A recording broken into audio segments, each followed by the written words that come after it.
ரெண்டு ட்ரெய்லரும் ஒரே மாதிரி தான் இருக்குது.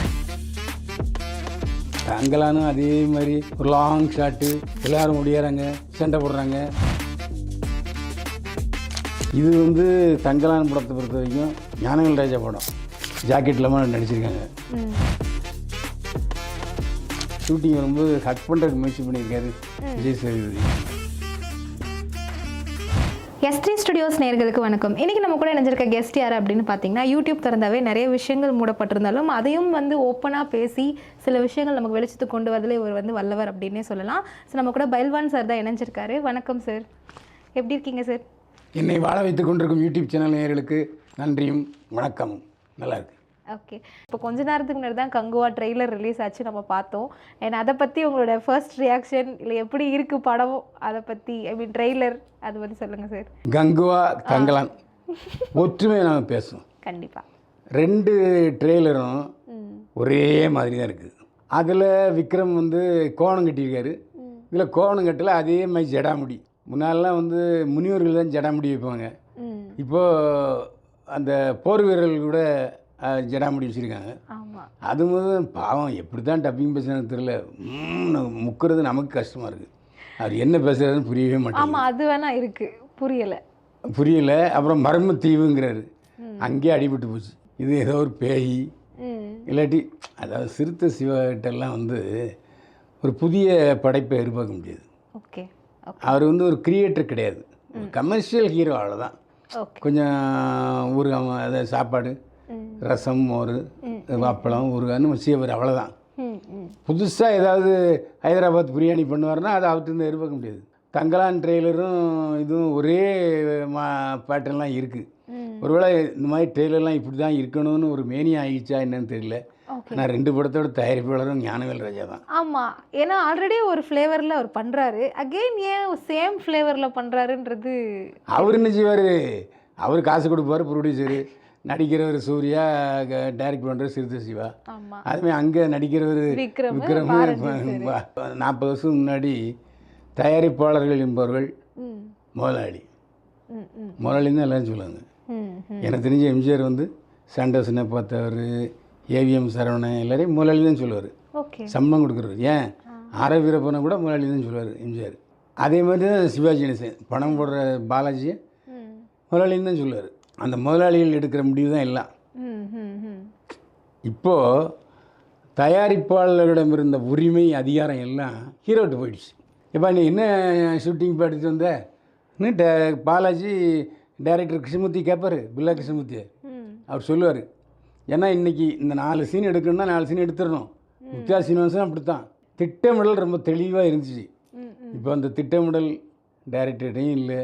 தயாரிப்பாளர் போய் என்னப்பா என்ன சீன் எடுத்தார், அசோசியேட் டைரக்டர் அப்படி முழிப்பான். ஏன்னா சொல்ல மாட்டான், டைரக்டர் சொல்லக்கூடாதுன்னு சொல்லிப்பார்.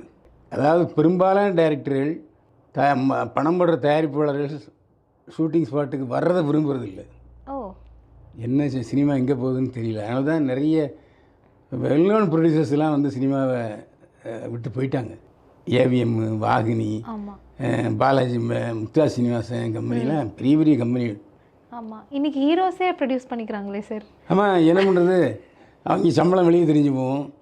ஒரு படத்துக்கு 100 கோடி ரூபா வாங்குவோம், அடுத்த படத்துக்கு ரஜினி மாதிரி 60 லட்சம் வாங்க முடியுமா? சன் பிக்சர்ஸ் ஜெயலலிதாவுக்கு 60 லட்சம் கொடுத்தாங்க.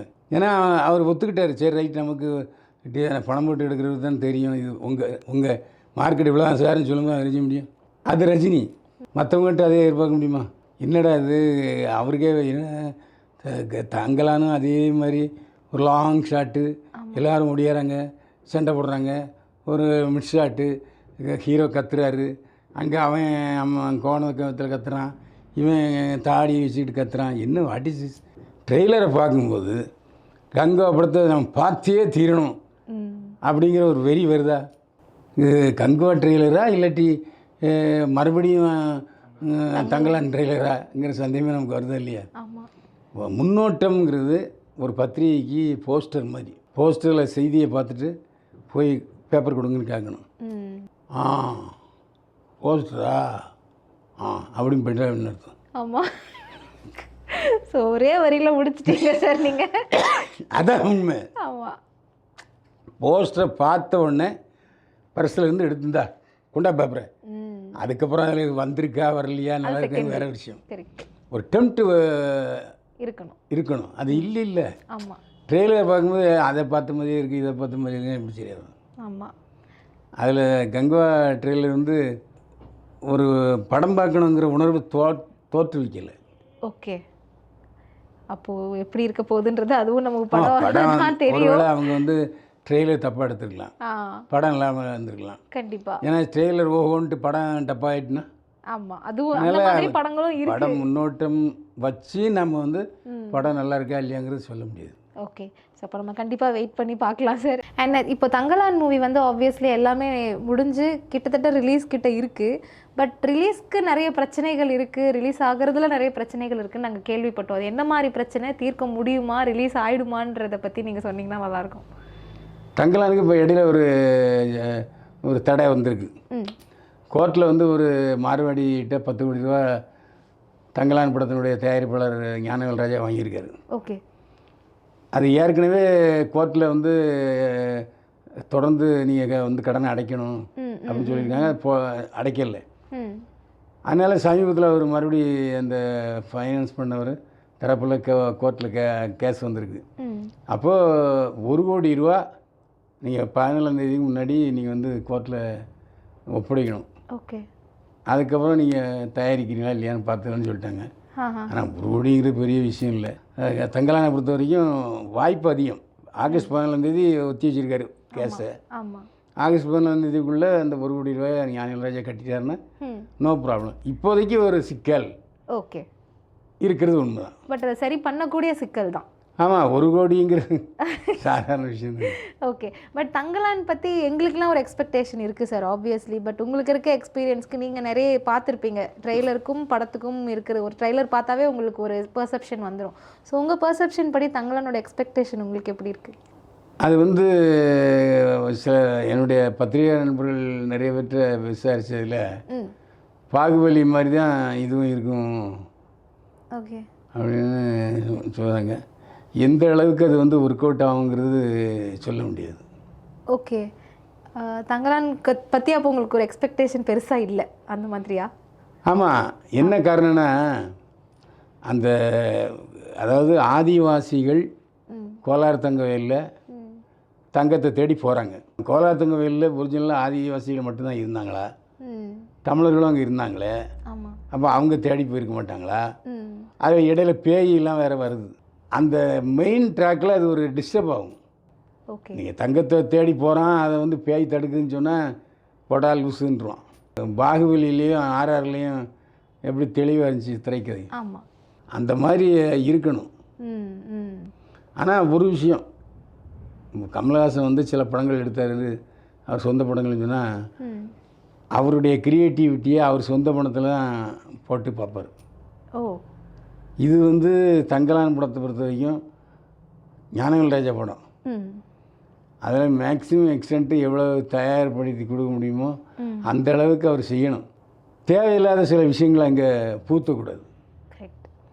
ஒரு ஸ்க்ரீன் பிளே வந்து எப்படி அவங்க வந்து தங்க தேடி போகிறாங்க, அவங்களுக்கு ஏற்பட்ட இடையூறு என்ன, எப்படி ஆதிவாசிகளுக்கு அந்த எண்ணம் வந்தது, அப்படிலாம் எப்படி சரியாக காமிச்சிருக்காருங்கிற பொறுத்து தான் நம்ம சொல்ல முடியும். ஆனால் நிறைய அந்த படத்தில் பார்த்திங்கன்னா எல்லாருமே பெண்கள் எல்லாருமே இன்க்ளூடிங் மாளவிகா அம்மாவெல்லாம் ஜாக்கெட் இல்லாமல் நடிச்சிருக்காங்க. அது கொஞ்சம் ஒரு வித்தியாசமாக பரபரப்பாக இருக்கலாம்.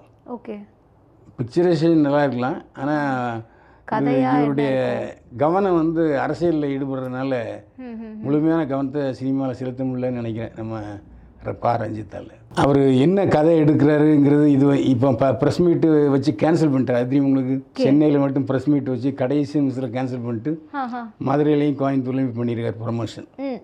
அது ஏன் சார் அது சென்னையில் மட்டும் லாஸ்ட் மினிட்ல? அது என்ன காரணம்னு தெரியல. ஆனால் கோயம்புத்தூர்லையும் மதுரையிலையும் நடந்திருக்கு. ஓகே. ரெண்டாவது, ஒரு இயக்குனர் என்பவர் அவருடைய நோக்கம் லட்சியம் எல்லாமே வந்து இந்த சினிமாவாக இருக்கணும். அங்கே ஆற்றுல ஒரு கால், அரசியலில் ஒரு காலை வச்சுக்கிட்டு இங்கே சினிமாவில் ஒரு காலை வச்சாச்சுன்னா செட் ஆகாது. ஓகே. அவருடைய கவனம் வந்து செதஞ்சிட்டுன்னு நினைக்கேன். ரஞ்சித்து கவனம் அது சிதைக்கி விட்டுக்கூடாது. Okay. One of the leading director அவர் ஆக்சுவலி. அவர் தன்னுடைய சினிமாவில் கான்சென்ட்ரேட் பண்ணும்போது ஓய்வு நேரத்தில் வந்து அரசியல் பண்ணலாம். அவர் டைரெக்டாக போராட்டம் அதுன்னு களத்தில் இறங்குறாரு. அது அவருக்கு அவ்வளோ ஸ்லாக்கியமாக இருக்குமான்னு எனக்கு தோணலை. ஓகே.